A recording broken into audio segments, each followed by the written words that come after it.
Marami tayong plano na bukas, punta ako dito, punta ako doon. Marami akong pera, pagdating ng sahod ko, ito ang bibilin ko. Ito ang gagawin ko. May parating akong blessing, ito ang gagawin ko. Papatay ako ng mansyon. Bibili ako ng bahay.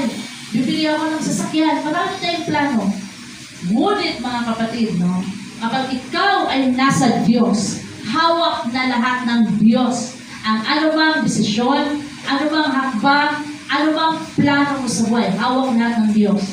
Ikaw ang nagpaplano, ngunit ang Diyos ang nagpapatupad. Amen? Hallelujah. Ang tanong, Lord, di ba sabi mo, ask and it shall be given unto you?